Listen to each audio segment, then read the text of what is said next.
Hi and welcome along to DR Sports. We are here for the weekend roundup. We've got a great show for you today. We're going to be, first of all, talking about El Sáquico, the game that went on between West Ham and Everton. Will Frank Lampard be sacked today by Everton? Right? We're also going to be discussing that game, massive game, Arsenal versus Manchester United yesterday. We'll talk a little bit about that. We're going to talk about Rashford and Saka. Who's better out of the two of them, Rashford or Saka? And I'm not even too sure, because I remember the other day, Match of the Day. It was last on Match of the Day, so I don't even know if it's worth talking about. But it's not, trust me. Chelsea versus Liverpool. I was there. It wasn't good. Battle of the mids. The battle of the mids, right? We'll be talking about that as well. But yeah, listen, I want to welcome along Fuad. Good to have you here, man. AGT and Matisse. Good to be right, a great panel as usual. Get involved with us here. We want your comments. We want to hear from as many of you as possible about the games at the weekend. But where shall we start? You know what? Let's start on El Sáquico, right? Which of course was the game between West Ham and Everton. Both teams in big trouble. Both teams down at the bottom. But it was West Ham who came out on top. 2 goals by Jared Bowen. And big relief for David Moyes. But Frank Lampard now is in deep trouble. There's a lot of people suggesting that he's going today. You know, it could be during this show we get news that Lampard is gone. Should he go? Should he go at AGT? I think he should do. But the problem is, who do you bring in? Who wants to go there? Who's been maybe put off by what they've seen of Lampard's treatment at the club? We're hearing about directors getting put in headlocks. Is that really the club you want to go to? Do you want coins thrown at your car when you're leaving the ground as a player? Probably not. You saw Yerry Meany the other day being fronted by a load of Everton fans. They were grabbing him, telling him to play with passion. He said, I will fight for my life for this club. Of course you're going to say that when there's 15 Dons around your G-Wagon. Yerry Meany's a big guy. No, exactly. His brother was Colombia as well. You know what I mean? His brother was backing him up, to be fair. But to answer your question, I think he has to go. But what can you bring in that's better than him at the minute, at this stage of the season? Can I just say, right, and just going back to what you just said there, right, about who'd won it. Everton's a big club, right? They're about to move into, you know, or they're building a new stadium, you know. All right, yeah, it's in the doldrums now, but there will be managers out there that will want that job. That's a big... On paper, yeah. If you turn that around, you're going to look good, aren't you? On paper, 100%. But like I said, what's gone on at the club in recent weeks, I don't know, does a Sean Dyche want to get involved in that mess now? I think he's probably the only one I can And really and truly, their goal difference ahead of Southampton at the foot of the table. Is Sean Dyche, can he even get them out of that trouble? I'm not totally convinced. But we're only halfway through the season. For sure, but the way they're playing right now, I know Dan Juma's about to come in on loan. Whether Lampard had any dealings with that, I'm not too sure, but I think he has to go. That's the first step you do, but then it's all about who you bring in and what their relationship is like with the board as well. If you look at Dan Juma coming in, that's a bit of extra firepower. I think with Sean Dyche, he's got an experience of relegation battles. And then the other thing is, if they do go down with someone like a Sean Dyche, I truly believe they can key man to get them back up. Yeah. And the thing is, I feel like Everton have been mismanaged for maybe the last 6 or 7 years, you could say. It's been a slow deterioration. Since Moyes left, maybe. Yeah, from that club who were just the outsiders of the top sides. And you could see Premier League players, if they come to the Premier League, or go to Everton first before you go to a big club, to now, they're just constantly hovering above the relegation zone. I think you just need a bit of solidity, a bit of stability as well. And I think someone like Sean Dyche can bring that. The question is I think with Lampard, you've invested so much in this squad. He survived relegation last year, despite it at points looking like, you know what, he should get sacked as well. Do you maybe give him that little bit of time where you think, do you know what, we're going to give him Dan Juma, see how he works with that? Because I think Sean Dyche could, even with this squad, without any January additions or whatever, could still make something with it come at a later point in the season. You got to remember, the gap at the bottom of the table, I think, is like 3 points between like 6 or 7 of the teams, so it's not like they're long gone and into the distance. Yeah, Everton, so I wouldn't stress too much and panic. Everton are on 15 points. Southampton bottom, also on 15 points. It's just goal difference that separates them. Then we've got Bournemouth on 17, who, remember, they've sacked a manager already. They're still struggling. Wolves on 17 as well. They've sacked a manager as well. They've sacked a manager as well. still down there. West Ham on they've got 18 points. Leeds on 18. Leicester on 18. So all of those teams are there or thereabouts. And there's one team in 13th place now on 21 points that are starting to stretch away from the bottom, which is Nottingham Forest, who didn't sack their manager. When they were rock bottom, they stuck with Steve Cooper, and they're moving up the table. So, Matisse, do you look on it? I mean, you know Frank Lampard from when he was managing Chelsea. Yeah. Do you look on it and say they need to give him more of a chance? Because Forest stuck with Steve Cooper, and now they're moving up the table now. They got a semi-final of the League Cup. You know what I mean? There's a bit of a buzz around the place at Forest. Yeah, I think Forest was always going to be a slow burner because of the amount of players they signed. I expected them second half of the season to kind of improve as it goes on, start to find those chemistries, those combinations between the players. They had a whole new team, like a whole new squad. There's players that were out of the matchday squad that were new players, the amount of players they brought in. Whereas Everton is kind of polar opposite. They spent so much money. Now they've come to a point where they're trying to penny pinch and they're not able to spend the money. And you can see that forward line is just completely devoid of real quality outside of Gray. The defence is actually, the foundation has actually been brought in some steady eddies in the Premier League in terms of centre-backs. But I don't know, I think they can consistently maybe keep this going for a 5-6. If it doesn't improve and they do feel like they're going to be in a battle, they may pull the trigger because they can't afford to go down. It's getting very up close and personal for Frank. He's got people shouting in his ear in Scouse accents and he doesn't understand any of it. I can tell you that for a fact. Do you think there's a degree, though, where it feels like Lampard's inexperience is why people are going extra hard to almost get him sacked, if that makes sense? Realistically, he should never have been given that job in the first place. Should really he not? No. With what experience have you got to manage it? I know, yes, he was could hear at that with Chelsea. the Chelsea job to a degree. But even with the that Everton one, job, should have even got that job? From his credentials on paper, I'm not too sure. No, it wasn't about credentials, but at least he had that legendary leadership status coming in, isn't it? You're not going to have that at Everton. And more so at Everton, he doesn't have the... I know he saved them last season, but traditionally throughout his career, he's not a relegation struggler. So this is still probably foreign territory for him on the whole. The Everton team that played on, just to say, should he be doing better with this? The Everton team that played against West Ham, Pickford in goal, England's a number back one. three of Mina, Cody, and Tarkowski. Right, none of those bad defenders. Right, no. Coleman, Mikalenko, Anana, and Idrissa Gueye. Iwobi, Gray and Calvert-Lewin. That team should not be in 19th place right now. And let's not forget, only about 6 or 7 games ago, we were talking about Everton as having the best defence in the league. Yeah. For the first 7-8 games, they literally conceded the least goals. Calvert-Lewin is not what he was. That's the first thing to mention. So there's a lack of goals in that team starting off with. We know Iwobi's not a clinical finisher. Gray's probably their best shooter right now, cutting in when he wants to throw a one into the top corner every three or 4 weeks. So, the attack is the problem, and that's why they've got this new player coming in, isn't it? So we'll have to see how he does.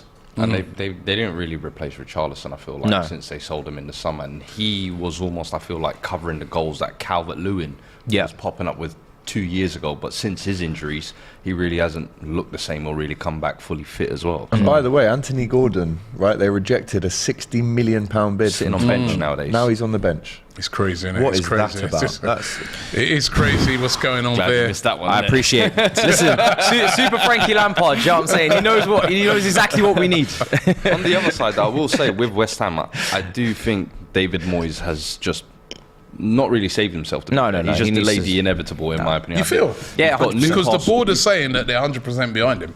Yeah, I mean, you look at that's the next what they three say when they're about coming to up. sack you. Yeah, you look at the next 3 fixtures coming up. I think it's Newcastle, Chelsea, and Spurs, if I'm not mistaken. So those are 3 games where, if results do go badly and it doesn't go well, I could easily see him getting a sack. And West Ham fans, I think, are probably more on Moyes' case than Everton fans are on Lampard's. I feel like the Everton fans are probably supporting Lampard a little bit more. The only situation that could work out in Everton's favour is if, and again, is this the best? I don't know, maybe it's a nostalgic, emotional decision, but if West Ham sack Moyes, he's definitely going back to Everton. Ooh. It's made for him to do that. I do believe that they would take him back. Hold on to Lampard till they pull the trigger, maybe? Potentially, I think that's what they might be doing. Ooh, and then someone else goes to West Ham. It's like a little merry-go-round right there. But that's what I think could happen. Okay, let's move on. Up the Mersey. Liverpool there. versus Chelsea, the game that got us underway for the weekend, 0-0 at Anfield. I thought in the game actually, Chelsea actually were the better team out of the two. Agreed. I thought Chelsea were the better team. Klopp's 1,000th game. Yeah. It's not going well for him at the moment. I mean, Didn't realise it was. The best thing about this game, and I was in the front row of the Kop for this game, the best thing that happened in this game was I caught the ball twice. yeah, I saw that. That's never happened to me in my life, you know. And I was right behind the goal. This old woman was going, ah! As Kanate hit one from the halfway line and it zipped up and I've gone, bosh, and just caught it. Saved her life, really. And then 30 Scousers went, bloody hell, you should be in goal, lad. And I felt like a hero for about 30 seconds. But then the football I was watching was woeful. The only spark on Liverpool side was when Darwin came on. And I do believe if he came on for half an hour, he was definitely fit enough to start that game. And that's him not starting is why we're seeing Gakpo playing out of position up front. Again, had a couple of half chances, but Liverpool didn't create much at all. And when Mudryk came on, that's when the game changed. I thought Ziyech was brilliant as well, cutting in on that left-hand side, whipping dangerous balls in the box. And Liverpool just again looked toothless. But I think on the balance of the game, probably Chelsea were unlucky not to win that. People were mocking it, calling it a mid-table clash. It is though. Before the game. It's no mock. Liverpool in 9th. Chelsea in 10th, both of you on 29 points. What I couldn't believe this morning, right, is I looked at the table after Arsenal's win yesterday. Both Liverpool and Chelsea are 21 points behind Arsenal. 21. I'm like, what's going on? What's gone wrong? Liverpool normally, and all right, you didn't lose the game, but Anfield's always been that place. But early kickoff. Chelsea looked the better team. Early kickoff never used to matter. Well, if you look at the stats, Liverpool don't perform well when it's an early kickoff. Not that is an excuse because, as I've said, but I've told you we shouldn't. By the way, deserve to lose. Was the pitch not really wet? Or am I bugging? Did you see the video when it zipped up? Did you see how many men fell over on that pitch? Oh, yeah. Bro, that pitch was wet, bro. Talking about Oh my God. It was like an ice skate ring, like people were slipping all over the place. It was insane. Every time we got into a dangerous position, and I was like, wow, this has been. If we're talking about my highlights as a goalkeeper in the Kop, that's when you know the game I was watching was terrible. If Mudryk comes on earlier against James Milner, he fries him, cooks him. Milner had to slap him up and get a quick yellow. He got a yellow card, and it's a good thing Klopp took him off because Mudryk was going to ruin his life. Mudryk was the outstanding part of the match because he come on. Yeah, he had a heavy first touch, as we were saying before recording. People were like, Mudryk, what we cooking with you here? And then everybody's getting their fail comps ready on Twitter. Then he starts to have some nice touches. I think he nutmegs Gakpo, creates an opportunity with Gallagher, combines, does very well. So again, much appreciated Mikel Arteta for the scouting. Great scouting from Mikel Arteta. Great scouting. We give them Nketiah from Cobham, they give us Mudryk. It's a beautiful swap. Sorry, that is not Arteta scouting. I'm not going to let guys copy and paste homeworks and take credit for it. Brentford, did you know, were actually bidding 2021 Christmas Day. Hold on. Wait a minute. Let me cut you there. Brentford were on Mudryk a year before Arsenal. So before people start patting Arteta on the back and saying his scouting, as this a guy was person playing in the Champions League as a Ukraine international, and you're going to say, bro, he could have turned on BT after that standing ovation at Real Madrid, bro. That is a scouting mission. Saw Mudryk. Hold on. Last summer, you're top of the table. It's nice. Last summer, when I was doing Transfer Daily, we were looking at Mudryk. Then it was Brentford who actually made a bid. They were the only team that bid for him. Arsenal were interested in him. It was Brentford who made the copying homework. Inquiring. It's not copying. You got two teams. Why didn't you make a bid? You got two teams that were interested in him. Why didn't you bid? You got two teams that were interested in him. Why didn't you bid? Because at that time they were buying. Budget, innit? They were buying Gabriel Jesus and that. No, they bid 27 million for him. He got turned down. That was with the add-ons. Facts. Get the facts right. With the add-ons, that was. You and your add-ons. I like how he knows exactly what I'm talking about, but he was willing to give Arteta the credit. He cost 10 million plus add-ons. So, but the add-ons is for every goal he scores, right? So you got him on the cheap. Listen, Listen, You're such a wind-up, Rob, man. I got to Regardless of who scouted him, yeah. you got him, Yeah. and he looks just from off of that. Yeah. He looks Let's not good. get carried away. Hold though, on, as well, no, we by the can way. because Gakpo's been shooting at the crowd for like how many games now, trying to injure up 3 games. the cop. Do you know what I'm saying? I was saving them. There's absolutely you probably was. Do you know what I mean? That you're having shooting practice with Gakpo in the crowd. I don't know what's going on there. He's meant to be actually a really good finisher, so I'm kind of surprised how erratic he's been. Don't worry. Yeah, time will tell. I mean, let's see what happens. will But tell. with us, I'm disappointed with the result. You know, you go to Anfield, you play against the worst Liverpool team I've seen since Roy Hodgson, and we don't. No. You guys. Hang on a minute. You guys were awful. You guys were awful. Like genuinely, seen your team? No, yeah, I know. Worst team since bloody. That's why we're in this position together. They look better than you on the day. But you guys are genuinely awful. I've been watching your games, and it's like we should have won that game, and it's so frustrating to see. Well, that. you didn't. Yeah, I know. I'm explaining why it annoys me. Yeah. You know what I mean? You guys are just, you know what I mean? You guys are awful, like I said. Yeah, no, I heard you the first time. So it's like, it's just frustrating, Robbie, that we didn't win because if we could shoot, oh my goodness, this team just cannot finish. The chances they just don't have their laces tied up. It's nuts. exciting though when João Felix comes off that ban and you've got Mudryk together. Yeah. I mean, that's going to be an exciting to see those two Yeah. operating down the flanks. Madueke as well. And even from Badia PSV. Shield. Do you know what's mad? Badia Shield, yeah, great performance. Raheem again. Sterling was starting games before he got injured. He's going to come back now. You know that meme where it's like he gets to training and there's just You're locked out of the You're box. trying to open the door. Where's he going to play now? Ziyech, we were talking about Ziyech him on is leaving. transfers Ziyech this is gonna morning. leave. He's going, but he was Yeah. your best player on Saturday. Yeah, I was looking at it but- the other day and I was saying Amari Hutchinson, who left Arsenal for game time. Now he's got about 10 wingers bought in. Right, he's got no chance in any game so time. many wings. Life change. And I think changed. Sterling will probably get moved to the right hand side. I imagine is what will happen. He's shown he can play on It's the right crazy side though, for 'cause City. He anyway. left City to move on to go and be the main piece of a team, and I felt like I don't think he is a main piece of a team, though. I think that's the thing with him. You guys gave him in the summer of come Chelsea, you can come be our guy back in London. What did Arteta say at the end of his press? 6 months What later. did Arteta say in his press conference? What did he say? Sometimes people make mistakes, innit? We lie. Sometimes we lie. Sterling was a mistake. I don't think so, but I think in terms of trying to build a team around him, I think that's the wrong way to go about it. And I said it at the time. I'll judge the Sterling based on who we surround him with. And now you're going to surround him hopefully with Mudryk and Felix, and he's going to play, in my opinion, a lot better. But if you're asking Sterling to carry you and to build a team around him, you've got it completely wrong. So, yeah, man. Him and Cucurella look good. Badiashile, like you said, look good. I know you like Gusto, Ratatouille restaurant, looking good. Maybe coming from Lyon. Looking good. Do any of the two of you, do you feel you can get into the top four? Right now, you're both 10 points off the top four. That's starting to look like a distance. Man United in fourth place at the moment on 39. Joint, really. Newcastle also on 39. No. Can you make up the 10 points Yes. on those two to get in? You think you can? I say yes. Because These guys won't let it go. Ty about half an hour said, I still believe you can do it. So if he's saying, I'm going with Ty on this So one. you think you can get into the top four? What about you? I mean, because you made some good additions. Can you? No? No. If we can. how can they not? You guys haven't accepted the reality, and that's all right because we've been here before. Do you know what I mean? We've done this 10th. I know what my 10th team looks like. I've done this already. This is where it is. And we're back. We play. You are. We play away from home against Arsenal, against Man United, against so many of all of the top 5 teams. I think we have to go away from home. We would have to accumulate a ridiculous amount of points and go on a mad run to make it. It's not going to happen. It's not going to happen.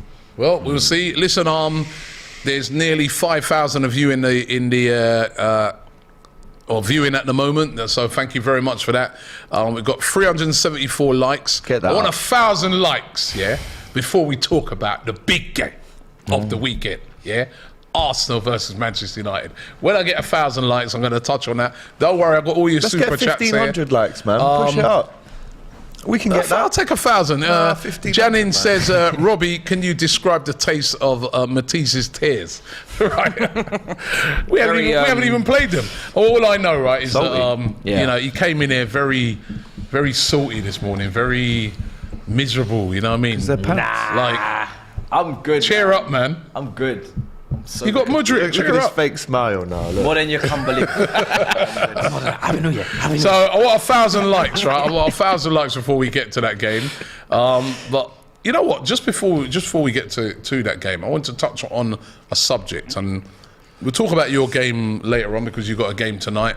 Tottenham taking on Fulham. That's going to be a great game, by the way. Another mid-table clash. But news today. Upper echelon. News today about Harry Kane. The talk is that he's willing to extend his contract at Spurs. Now, I want to ask all you guys, if he does that, I mean, regardless of, Spurs haven't been having the greatest of seasons so far, but he's still 15 Premier League goals, second to the machine that is Haaland. I mean, if he does that and he extends his contract, is he making a big mistake or is he a hero? Is he a hero to Tottenham fans? It's the biggest career suicide. Listen, I'm a Tottenham fan. As a Tottenham fan, you're saying that? As a Tottenham fan, I'm telling you, that's the biggest career suicide. He owes us nothing. He's 29 now, and throughout his career, we've shown time and time again, we haven't surrounded him in the best teams. We haven't put him in the best scenarios. And every time we've been near getting to something, we haven't backed the managers or built the team up to actually challenge for something. So what does he owe us? He's given us all these goals, all these highlights, all these moments or whatever. Yeah, you can say he hasn't individually maybe turned up in certain moments, but we haven't either.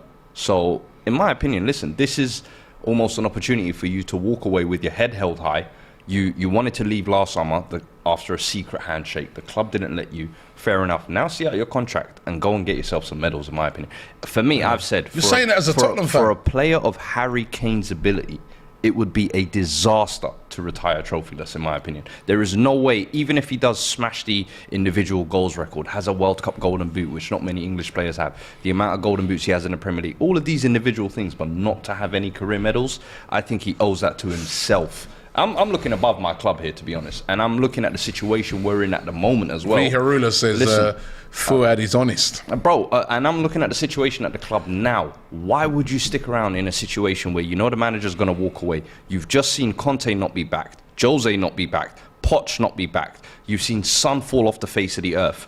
What is making you want to stay around? Are you Money? Surprised then? Are you surprised? Loyalty? Are you surprised today that he's come out, or this news is coming out today that he might be? I didn't see a single Kane quote, in my opinion, and all this is the classic ENIC, Daniel Levy PR machine where no signings have been made. Conte's about to leave. Yo, how do we keep the Spurs fans quiet? Put some rumours out about Kane potentially signing a new deal. That'll keep it quiet for a few days. You think it's as cynical as that? Last week of the window, all of a sudden these murmurs come out. I'm not buying it in the slightest. Kane, in my opinion, I don't think would be interested in one, and I don't see why he should be interested in one, in my opinion. Wow. What about you? Do you think Kane should stay? Words. Listen, the one thing in football now, we want to see loyalty in it, and this guy has been loyal to the club that has made him. But again, like Fuad said, there's absolutely nothing that he needs to do for Tottenham anymore. He's reached the ceiling. There's two words for me: zero ambition. Last year you were linked with Man City. You were on the overlap chatting about 100 million should be able to get me. With Gary Neville playing golf. Fair play, didn't work out, so you go again. Now United are interested, and if it is about the money, surely United and City could offer more. Facts. So I don't understand what's keeping him there. If it is loyalty, then I guess... fair play. Loyalty to failure. Yeah, that's what I mean. Even Gerrard stayed loyal, still won a lot of trophies. So the fact that you're 29, obviously your target is to become the out-and-out Premier League all-time scorer. I hear that. But when you sit down on your couch at the end of your career, is that all you want to have in your? And I'm not saying if he goes to City or United, he's instantly guaranteed trophies, but have some ambition. You've got probably 4-5 more years tops at the top. Do something with it. Don't just be another a Tottenham guy that should have left when you look back in 20 years. I think he's... And look at every player who has left. Look at what they've done. Modric. I'm sure... Bale, Modric. Even Trippier's. Yeah, Fazio, Carl Walker's. Like the small guys we're talking about. They've all won stuff. Foyth.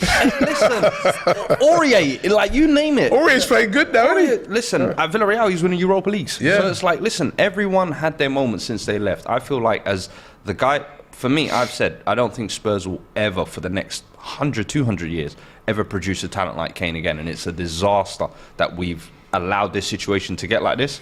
But he doesn't owe us anything, in my opinion. If this news is true, that's the caveat. Yeah. If it is true, then that's what we believe. Nitro says he's got United and Bayern after him and he wants to stay. Listen, ain't no one... What a loser. What do you think, pretty Matisse? much. I'm not buying it. I can't think of a single reason as to why he would want to stay. Like, loyalty is maxed out now. Your club card is finished. Go Waitrose, man. Do you know what I mean? This is not necessary. Do you know what I mean? This is the equivalent of me travelling all the way down to Croydon to get my hair cut when I could have just, spent a little extra in HD cuts. That's just loyalty. That's just not necessary at this point.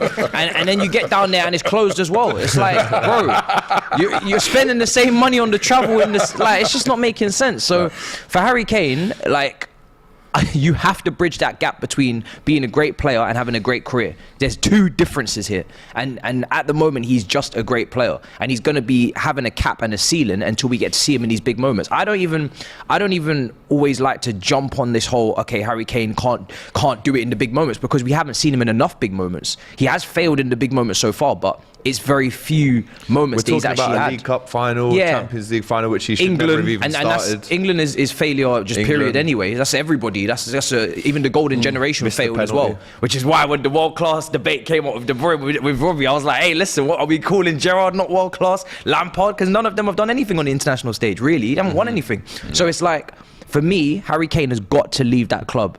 And if he signs a new contract like Son, I'm sorry. He, at that point, you don't deserve to win any trophies, because you've done this to yourself. Chuds 101 says, F Diddy doing up the Kane campaign.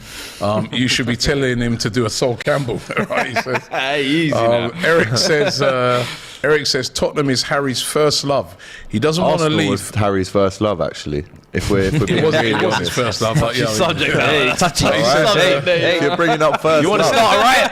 Hey, listen. He says Tottenham is Harry's first love. He doesn't want to leave with doing something substantial. Without doing something, I think he means there, without doing something substantial for the club. If Tottenham love him, they must let him go.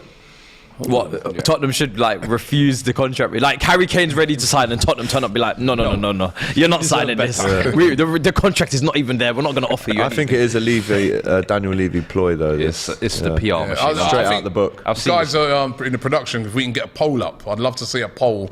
What do you guys think? Should he stay at Tottenham? Do you admire the loyalty, or does he need to leave? Listen, this ain't Totti, bro. Go get your medals.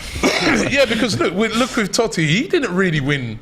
Totti, He guess won what? bits and bobs, He won a though. Serie A Yeah. straight away, so he Yeah. knew he had something. And He guess won. what? Roma ain't won a Serie A since. It would So be he different. always had something. Exactly. Do you see what I'm saying? It would be different if we're saying, oh, well, in 2014, Tottenham won the league. In 2016, they won the FA Cup.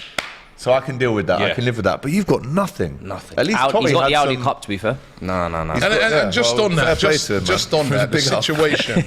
Just on that, All the before brands we available. move on, the situation with Conte. I mean, he openly has now come out and said that, listen, I'm not letting anybody know what I'm going to do. And by the way, the poll's up if you want to vote in that. But he said, I don't want to let nobody know what I'm going to do until the end of the season. Then I saw rumours coming out that Tottenham are not going to renew anyway. So it looks like he's going to be off. For both parties, it makes no sense. Wouldn't it be just better for him to just leave right now? Because how can you give him money to spend now in If you January? know he's leaving. If you know he's going to go. This is exactly why I'm saying, why would Kane attach himself to this mess? For me, it doesn't make sense. And people are saying how Conte might stay for the pay or whatever, but I'm like, is 6 months pay that much? And I you remember can get that elsewhere as well, by the way. He won't be short of suitors and that's the thing, that will I'm like, pay he him. won't And then Sure, Tottenham would sure. have to pay him off. But then I'm thinking it's a 6 month remaining of his contract. I understand it's 20 mil, so that would be what, 10 mil? Listen, pay it off if that's what you need to do. might In actually my get opinion, Champions if League you for know it. for a fact that Conte is not signing a new deal, if you know for a fact you're not going to offer him a new contract, you're just delaying the inevitable. Yeah.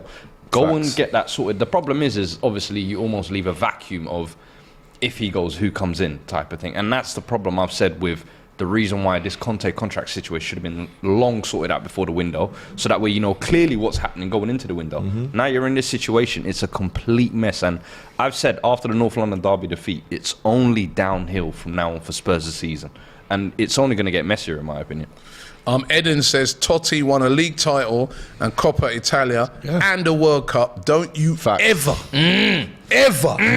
compare Totti with Kane. Facts, though, man. We've been told. Forgot We've about been the told. World Cup. Well, listen, we've got 1,176 likes, so I do feel it is time to discuss the game yesterday. Arsenal 3, Manchester United 2. I was at the game. It was an incredible game. It was a very high quality game, I felt. Although I felt Arsenal in the first half weren't at their best. I really did, you know what I mean? And it's not being big-headed or nothing. Just the way I've seen Arsenal playing this season, I really didn't think we was at our best. But we and I thought United on the counter-attack were dangerous. Rashford with a brilliant goal to get them underway. But then Arsenal come back with Eddie Nketiah, equalise. Go into the second half, another great goal, this time Saka. Fantastic goal. Repeating the celebration that Rashford did down in that corner to our fans. He went and just replied to that. Then Martinez gets that goal from the corner, which surprised me because we don't really concede a lot of goals from corners this season. Especially a header to a 5'5". Yeah. It was a great header by him, by the way. And then in the end, Eddie Nketiah, right at the end, I was sat next to Julian. We was at the game and I was saying to Julian, I was going, you know what champions do? They turn these, because he was saying, would you take a draw? I was going, nah, man. Champions turn these results into a win. And it was Eddie Nketiah right at the end, and it was a big win. You could tell by the celebrations at the end from the Arsenal players that was another kind of statement win. You know, I mean, beating Tottenham last week away, somewhere we don't normally win. Beating United, who've been on form, they've been unbeaten as well, haven't they, since we've returned back from the World Cup. That was a big win. I think that's the best Premier League game of the season, personally. Like, the energy that it was played at in the first half, I was like, these guys cannot keep this going. And we saw it in the second half. Sure, huffing and puffing, can't keep up with Saka after locking him up in the first half. We see Eriksen in the second half as well, starting to fall off. And Saka, what I really realised on the train over, he had church that day. And yet he still did that with Rashford. And I'm just thinking to myself, I thought you were meant to have manners. Where's your etiquette? What's going on here? Manners. He's meant to be a nice, good kid. And that celebration. When he gets on that pitch, man, that celebration was, even I was like, okay, sorry, we won't mess with you again. Do you know what I mean? It was such a good game. Man. Rashford, again, as he started to fade out of the game, Man United, their chances faded because he's been carrying that attack. I think we got him later on. We doubled up on him. Tomiyasu comes on. Ben White. Tomiyasu, because Ben White was. I was like, what's wrong with Ben White? Yeah. He was booked, but also he was moving like off his the pace. pace. There's one time where he just passed the ball straight to a United player. I was like, what are you doing? Right? But when Tomiyasu came on now. One thing we know about him is he's a great defender. It was a great goal from Rashford as well. And then Saka hit the post, another great goal possibly. Yeah. But Eddie Nketiah, I was not familiar with your game. I'm not going to lie. You have to apologise. I think I'm genuinely shocked with, he gets goals, we know Eddie Nketiah can, but his general play in some of these games, North London Derby, was really good. So it's like, what are Arsenal even really lacking? They're just lacking depth. If he was to get injured, then okay, cool, we have a problem. But like, he's playing so well at the moment. He gets those 2 goals. Yes, you could say he could have more, but Jesus was missing chances as well, so it's not even a thing anybody can run. Honestly, unbelievable. He's already got 6 in January, and I feel like he's never almost had the chance to really stake a claim for that shirt. I think it's 13 goals and 13 starts as well. So taking the number 14, got the big contract, and I felt like last season was almost a test of, are you going to stay with Arsenal and really try and earn that shirt, or are you going to go elsewhere? Where I think he could have actually started for he could have comfortably. Yeah. But the fact that now he's taking these chances, it even makes you question that if Jesus does come back fit and he keeps up this form, do you even change it around type of thing? Because he's showing, listen, I've earned my stripes and I can do it in the big games as well. I showed in the North London Derby. And then now he's showing up in the United game as well. I keep saying it, right? Every time I'm on AFTV, I keep saying it, that, if his name would have been Edinho or Eduardo or something like that from Brazil. Eduardo. Or he came from Argentina or something. With what he's doing, we'd all be raving about him and saying that sometimes I feel just with the English players, we don't give them enough. We don't even give him a chance sometimes, right? He's come in and he's been brilliant. Even last season when he came in. Yeah, and back into the season. Yeah, back in the season he was good. He was the bright light. You know what I mean? And this is the type of form that gets you in the England squad. I think, Gareth Southgate was at the game yesterday. I think he's got a shout for that England squad with the form that he's under. Yeah, and I remember seeing him, and I've said this quite a few times as well, that I saw him in pre-season. He walked past me. I was on the pitch side. He walked past me, and the first thing that struck me is that, hey, this guy's bulked up. You could see his legs. I've heard. They were protein. fit. He's been in the gym. Yeah, he's been in the gym, and I was like, hey. And then even in the pre-season, he looks sharp. You know what I mean? You know when someone, you can just look on it and say, he's been working. He's been working on his game and he looks sharp. Same with Rashford. Yeah, same with Rashford, yeah. Same with Rashford. It's Rashford as well. Looks so much... I mean, it's night and day to the guy last year. Yeah, he's unbelievable right now. But do you know who really stood out for me that has to get, for me, the talk is Zinchenko.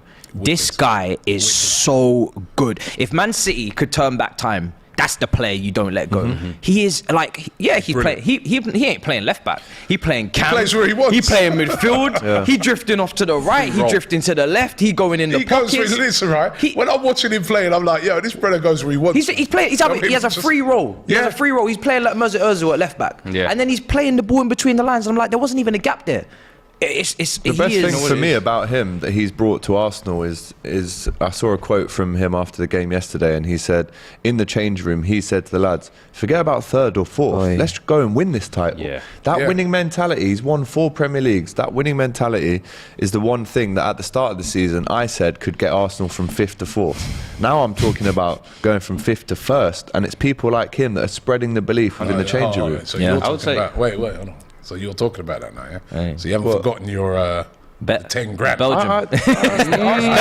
Belgium is here to collect his money. Belgium is here. Belgium going to be the bailiff. I've already told you about what I'm going to do. Yo, don't call him Belgium the bailiff. I'm telling you. No surprises, man. You got to pay up. He's going to be a mercy. I need a pay rise if that's going to happen. If that happens, right? By the way, just before I get back to you guys, Saleh. If I get a pay rise, fine. I'll pay it. Saleh B Jr. says, Robbie, you're an incredible guy. However, Al praying for the collapse is so bad. I'm praising Arsenal. Did you not watch the post? They want more praise. You got to layer it, man. He said Arsenal unbearable. X will get slaughtered. I've slaughtered him every week. Mark T says, I get really emotional after watching the highlight of the Arsenal game. I swear this club is my place to go when I'm not feeling 100%. They show me the light to keep going and never give up. You know what? Recently. On that, I want to show a video. Right, I interviewed a fan yesterday at the game, right, and just to show you what it meant to this fan and how sometimes we don't even realise football does really, really touch people. I want you to watch this video of a fan that I spoke to after the game yesterday. The form we're in right now actually saved my life. Because June last year, I lost my elder brother. I was so freaking depressed. And the only thing I'm looking forward to is Arsenal game. And they keep on making me proud. I keep on expecting win, week in, week out, week in, week out. Actually came from Amsterdam for this game tonight.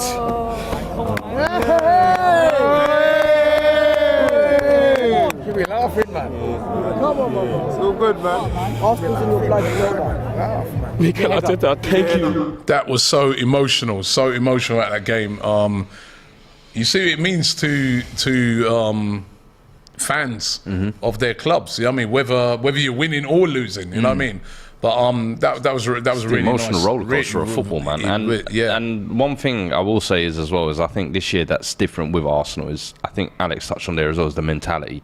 I think I can't lie to you, as a Spurs fan, it pains me to even have to say it, but everyone's talking about how brilliant they're playing, how well Arteta's coaching, how good their players are playing. But I think the mentality they've shown in the games against Liverpool, against United, both the North London derbies, to coming to our ground and playing in that kind of manner as well. And I think yesterday as well, even though United, I felt like we're off the pace, as you said, the will to keep going in a game like that. Arsenal previous years would have been like, if United come back in that, we might even lose that, or we'll take the draw.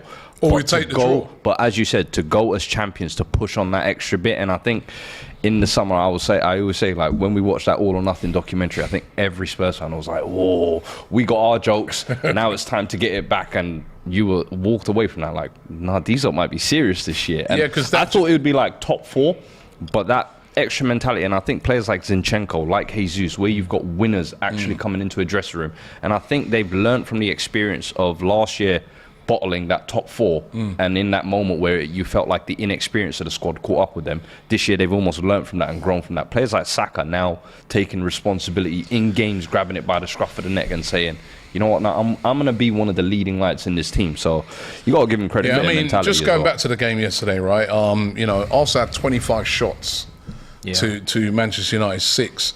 right? And what I thought was really telling when I looked at the stats is they had 63 touches in the opposition box compared to United's 12. That shows you that mentality. They want to win that game. They're not just the whole. I think the a few energy years levels ago, as well, isn't it? And even fans. You know, what I mean, the fans. I think the fans in the stadium since last season have been incredible, and it's really. I don't think there's going to be a lot of teams that are going to go to the Emirates and get wins. It's starting to become a very, a fortress. It's a fortress, and it's a like, hard place to go to. People are saying that City play you twice, and I'm like, yeah, good luck to City. I mean, like, you're gonna need it because like no one told you you're picking up 6 points. Like the way that you guys are playing, and even Trossard coming off the bench now, a little bit of depth. You know, finally for you guys, you've made a couple of signings, and it's like. You just look at it and you think to yourself, the energy that you guys are able to sustain. Because I think Man United, they really did compete in the first half. Like, obviously for expected goals, etc., you guys, destroyed them. But in terms of just as a match, as a spectacle, you have to give Man United credit for they are with Ten Hag to be this early on in their process, and they're actually competing. And they had a good game. But the second half, you could see Ten Hag needed to make them substitutes early because Fred needed to come on. Eriksen was dead on his feet. Garnacho needed to come on for Anthony. Anthony was providing nothing. So I think if he had just been a little bit more urgent on the subs, maybe he could have rescued a point there. But do you know, I want to ask you this, right? I want to ask you all this, actually. And by the way, there's 7,500 people watching at the moment. Actually, 7,772. We're really grateful for that. Hit the like button if you're liking this video. I wanted to ask you guys about Manchester United because they impressed me. I'd say they're the best team. I'd say probably the best team to come to the Emirates this season because they were dangerous. That's what I found with them. Like Liverpool scored 2 against you. Liverpool scored 2, but I just found United looked dangerous on the counter. I disagree. Let it go. With the Liverpool game, I felt we'd win the game, and we were always kind of in front in that game. Remember, they took the lead, and they looked dangerous, and I can see a different United.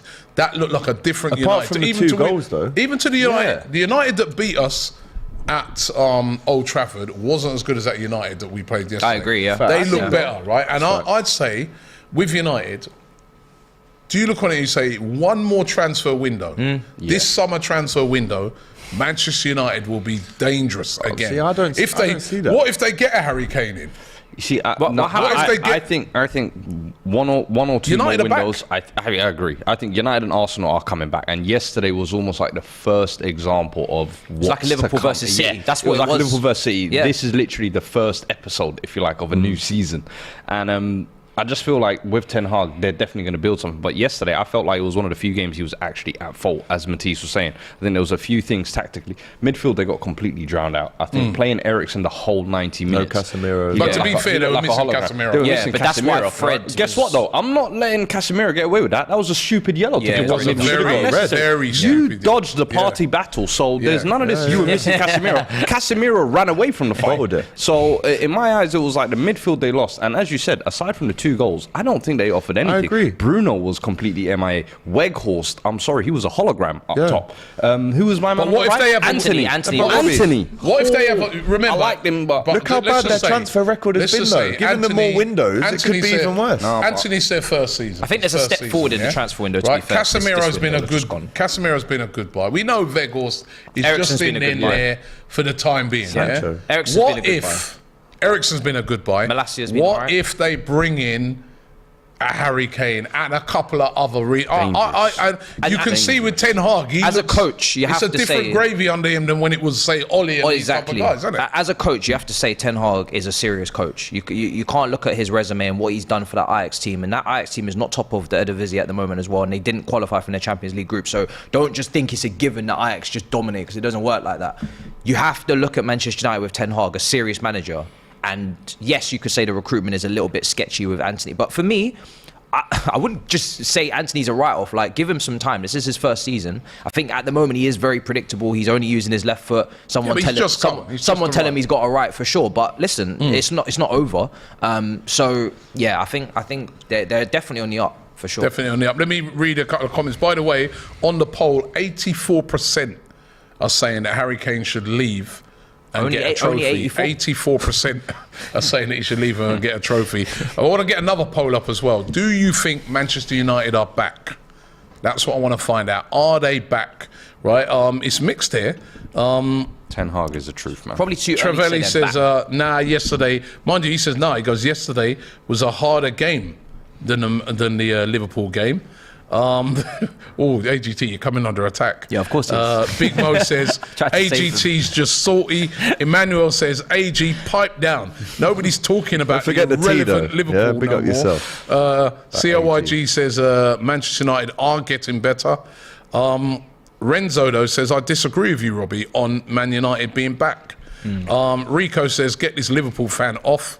But Come and get me, Sador boy. says, Liverpool is way better. Jack Burton says, the Toon came and shut the game down after 10 minutes, didn't have a counter-attack threat. Yeah, I didn't think, listen, I think that, with Man United, they were dangerous. Right, with Rashford, with that. Listen, they've still got more to do, but I thought they were dangerous. O'Malley says, don't go overboard on United. Don't go overboard. United had a crazy run when Ollie took over too. Counter-attacking football isn't sustainable. United are better, but let's see. He's got a point there? Also, take into account that I don't think, as much as Ten Hag has been able to get a few players in, I don't think he knows his full best 11 yet. Like, he hasn't been able to get a consistent front line. Sancho's still completely out in the wind. Weghorst has just come in. Martial's been in and out of the side. Rashford's been playing left wing, number 9 1 week. So, I don't know. I still think, as you say, if he gets 1 or 2 more windows, I think he's a manager more than capable of turning United into title contenders, in my opinion. Moaz says, Don Robbie, invite Eddie and smoke that United cigar. Legendary Villain says, AGT, please close your mouth. No. Your opinions regarding Man United is laughable. Every week, Your this guy. thought process regarding Taking Man heat. United is so biased, and no one respects your opinion on the comments. topic. Be a football fan first. Thanks for the £10 though. The comments going to be like, where's the You United see, you've representative? wound these United fans up. Good. Right. Pratish says Saka's been immense this year, but he's still not getting above Messi in the team of the year. All right, let's trying to give me stick for when I was on Sky. What'd you say? And I was doing the team of the... No, listen, I was doing the team of the year. Here we go. right? Hey, Robbie. And in my front three... No, but hold on, where does Messi play? Does he play in a front three? He plays wherever he wants. Anywhere. No, Messi wants to play, he's playing. The thing is, what I was saying to them on that, right, is it's either you're doing a proper lineup or you're shoehorning him in. You shoehorning him in. You Hey, Saka, I blasphemy! Don't you dare try and explain this. I didn't drop Blasphemy. it. I didn't drop it for Saka. I did put Messi in, but I was just making the argument that You went to the World Cup, right? Why are we changing up format? Yeah, but he didn't play on the right. He didn't play on the right wing. Yeah, he plays where played he in wants. sort of midfield, or he played like like the Free number roll. 10 role. Free roll, yeah. Yeah, but a number 10 Zinchenko. free. I never saw him out wide once. He was always operating through the middle. He was kind of wide when he put Vardio's market value down, for sure. Elijah says to praise Zinchenko is to praise Arteta and the other players as the ability of the lads to know where they need to be to facilitate what he does. That's a great point. Yeah. 40 Sides says, do you agree Zinchenko is great, but him drifting into midfield means number one is running past Martinelli to help pull defenders White does with Saka. I think that's the plan. Seems isn't to it? be isolating Martinelli. It is a plan. Yeah, It is a I plan think to that's draw the them plan. out. Yeah, I think when he tucks in, you just have that Yeah. clear space for Gabriel to just punch it into Martinelli and go 1v1. I think on the right, they just want something different out there. So Yeah. Jason says Odegaard with that elastico pass. Never seen that before. was That unreal. was Outside insane. the boot, yeah. That was insane. That was insane. Yusek, he's asking me the question, but I think this is best to Matisse. Oh, God. He says, Yusek says, hey, Robbie, these rumours that Chelsea are going back in for Enzo Fernandez. Thoughts? I did see that today. Stop this mess. You're going to go back in for... Where are you not getting all this money from, man? we print it. You ain't heard about the machine. You're talking about Haaland. You better come to the bridge.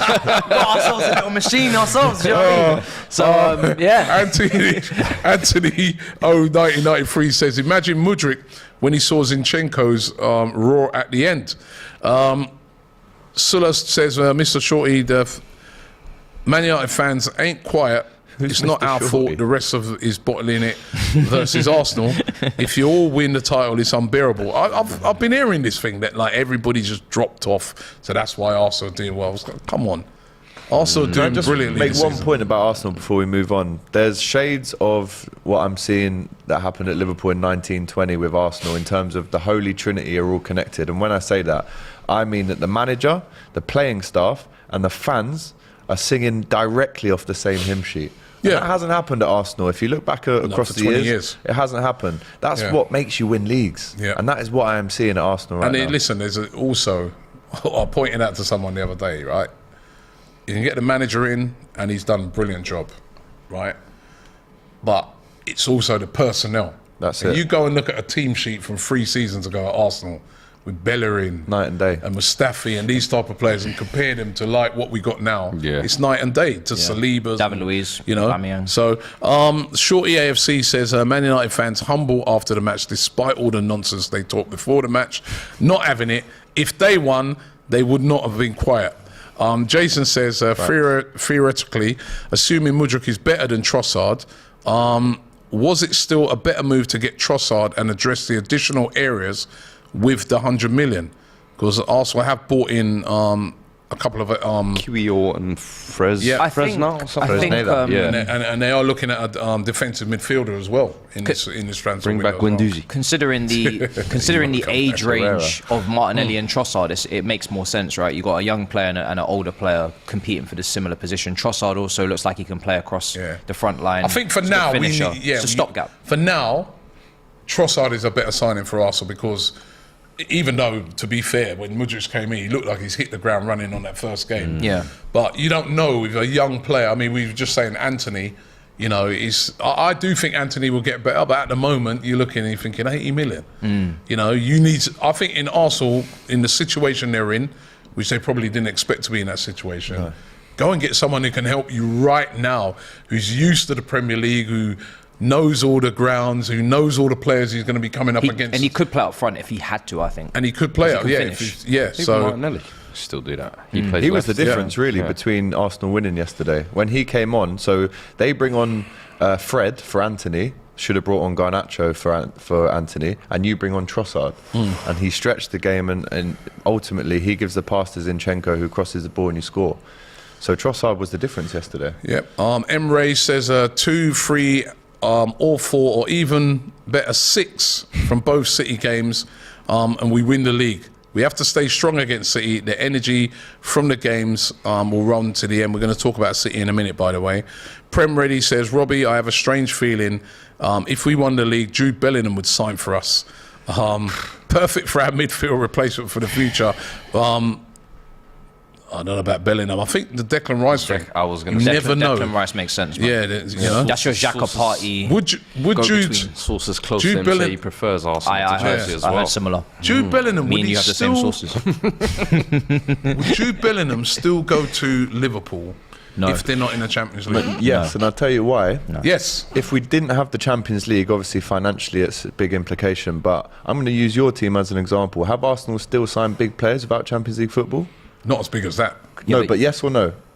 Yes, were they competing with Real Madrid and Man City? If you can, so can Liverpool. Were they competing with Man City and Real Madrid? That they're trying to buy. Of course the big teams are interested. Ozil was getting let go by Madrid. Sanchez was getting let go by Barca. Let's look at the big names that you've brought in over the last couple of years, or players that you thought would go on to achieve greatness. Go on, who have you got?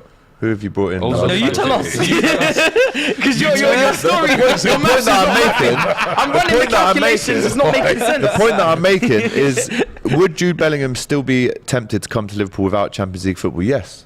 Because he's not if he wanted the instant success, go to Madrid or City. Like Matisse is saying, right? When you've got Real Madrid and Man City. Time will tell. Time will tell. If he wants to go there and get that instant success, cool. But I believe he's interested in part of the project, the long-term project What would at you do Liverpool. if you Jude Bellingham? Madrid. I see Camavinga and Tchouaméni and I can slot in between. Safe. I'm not doing going struggling with Hendo and Milner for. Please. Don't embarrass me. Why am I on this show today? They're trying to do this. You can be the new Gerrard. Gerard's your idol. Alex is an optimist. We did previews and like there was no worries about Gakpo and Nunes. There was like just so much optimism and hope, and I rate it. But if you're Jude Bellingham and you're picking this Liverpool team over Man City under Pep, by the way, who's gonna like transform you as a player, most likely to replace a Gundogan and a probably outgoing Bernardo Silva, and on top of that, you're going on like we haven't been chatting to his dad for 6 months to a year, by the way. We were chatting to Declan Rice's dad as well. I'm picking Liverpool over City, but Madrid over Liverpool. You know what I'm saying? Because City, I'm looking at. There's too much going on there as well. They've got Rodri there. They've got KDB there. Who's his favourite player of all time? Calvin Phillips in the wilderness. Gerrard. We've said you can come and beat the new Gerrard. He's interested in the project. The project. I've just spent the last 3 weeks seeing Mudryk videos.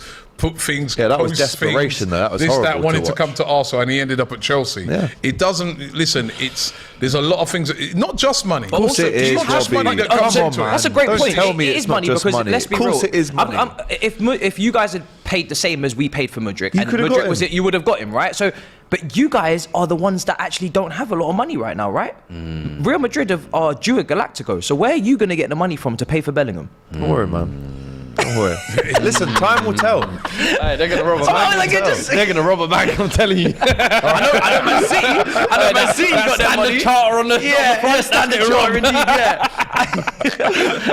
We'll be pouring the Juventus. They're gonna do Juventus. They're gonna do money that comes out of his pocket. Juventus Paratici 2.0. Patrick says we signed Partey, to be fair, off the back of an insane. We weren't other teams competing with him. Like so no one else wanted to buy Atletico Madrid, La Liga. Remember they ran that down to last day. Like a Real Madrid or someone. Not a Real Madrid, man. It might have been a different ballgame. 40 side says, is the Saka versus Foden debate finally over? No. Diraj says, Matisse apologised to Arteta on this platform. Did I not apologise on my own platform? How many platforms you on? Every single one. Aya says, Don Robbie, who's the next breakout Arsenal? Next breakout Arteta player between Fabio Vieira, Kivor, Trossard, Fresneda if he signs, Emu Smith-Rowe, Patino, Balogun, Walters. There's a lot of players in there. I like Fabio Vieira. I do think he's going to be another one of them players next season. It won't be now, but next season I think he's going to be a lot better.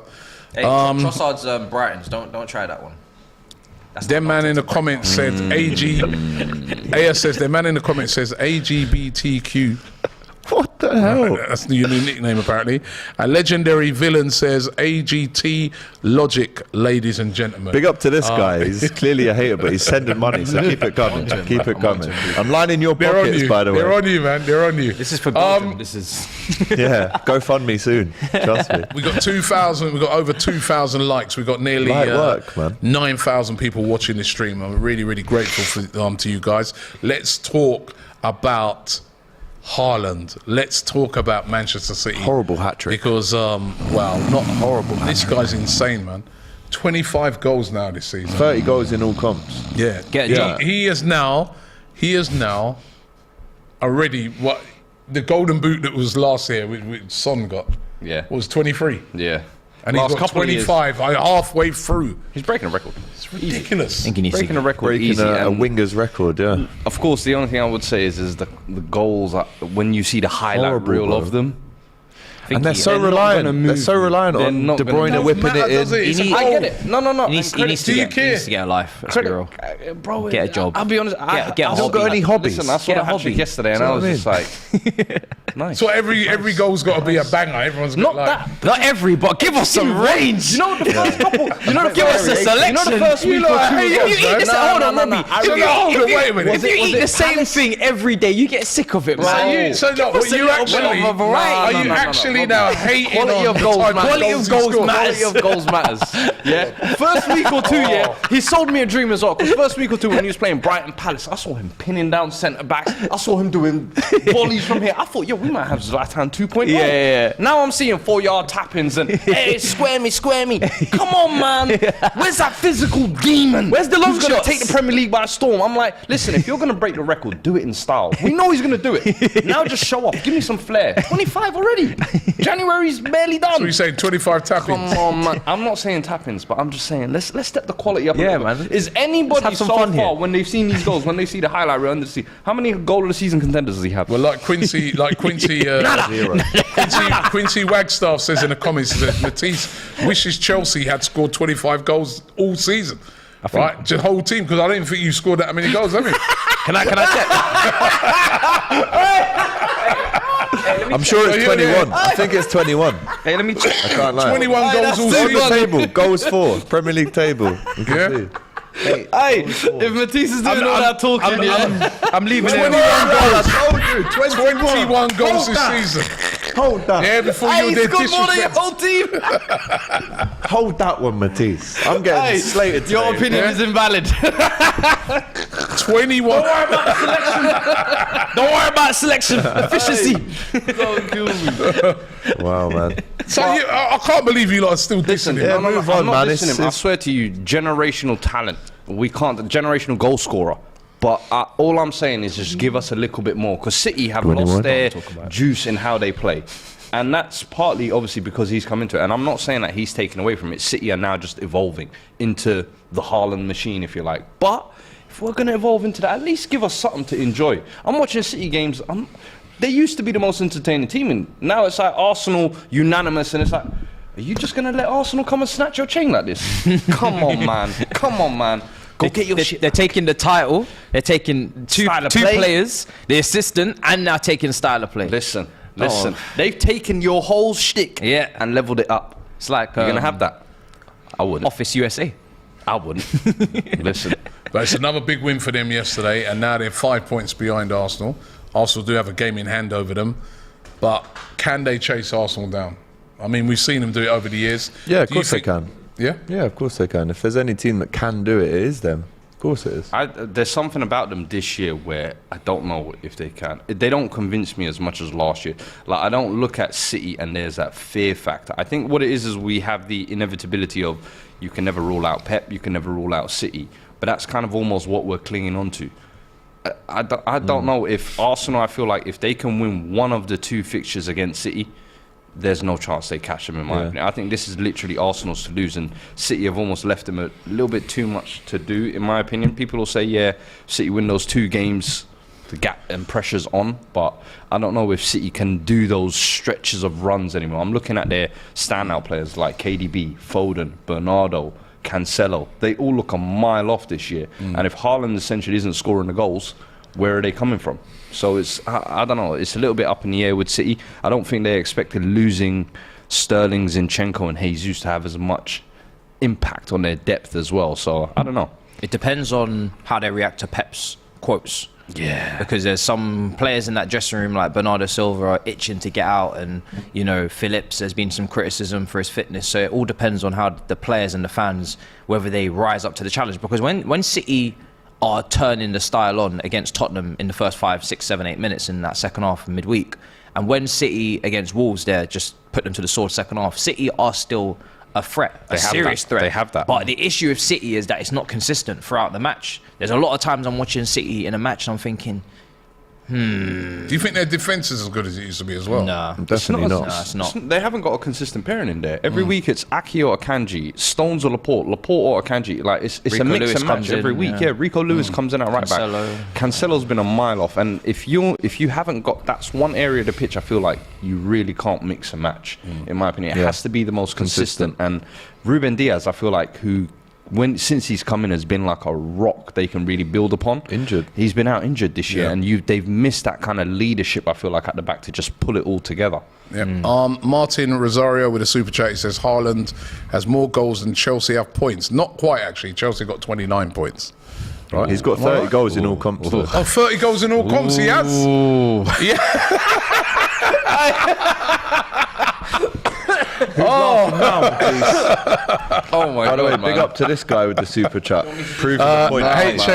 HM Alta says Zinchenko, Partey, Jesus, Aubameyang, Pepe for AGT. All to players rescue. signed without Champions League football. So going back to my point. No. The point All was, players signed without Wait a Champions minute. The League point football. was, That was my point. The point was though is competing. Right? Real When Madrid we were and Man signing those City. players, we're not competing with Real Madrid Exactly. and Manchester City for Well, those we are. signatures. Yes, you are for Bellingham. You are for literally. Bellingham.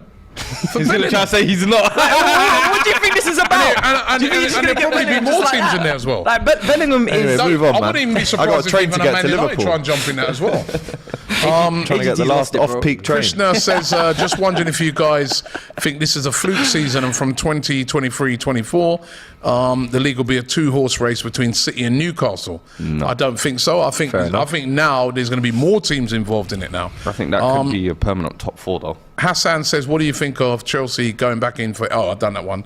Enzo Martinez. Let me just quickly just talk about the other games that were on at the weekend, because there were other games. Bournemouth won, Forest won. Not really a great point for... Well, a decent point for Forest, because they rescued it, but Bournemouth in trouble down at the bottom. Leicester 2, Brighton 2. Brighton coming back there again.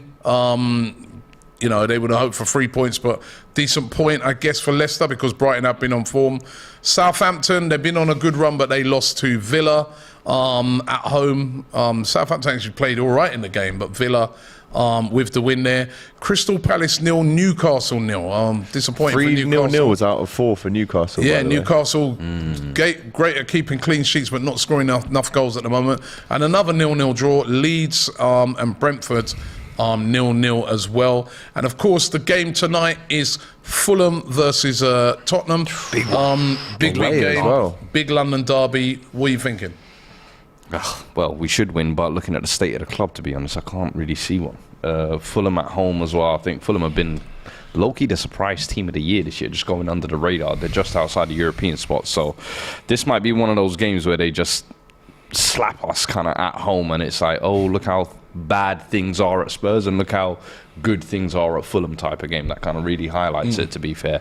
And then come the end of the window, I think we kind of need a little bit of an implosion at the club to wake the board up. So listen, we've been handing out 3 points lately like it's nothing, so I wouldn't be surprised if we drop points today as well. Carl Bates says Fuad thoughts on Zanolia, the game changer. Yeah, from he's Roma. from Roma apparently, linked with us. So listen, we were linked with him in the summer. I think we've been needing a creative midfielder. If he does come in, it would be appreciated. Only but the a loan, problem though, is, right? is it's a loan, one, and secondly, it's a Conte player. Roma saying they it's don't want a loan. Why are you signing a player for a manager who is On his future way is out, yeah. uncertain? So this is more to the confusion of the club. So it's a confusing signing, but I'll take it. We're desperate. Gurmeet says, Robbie, can you give a shout out to Ash K?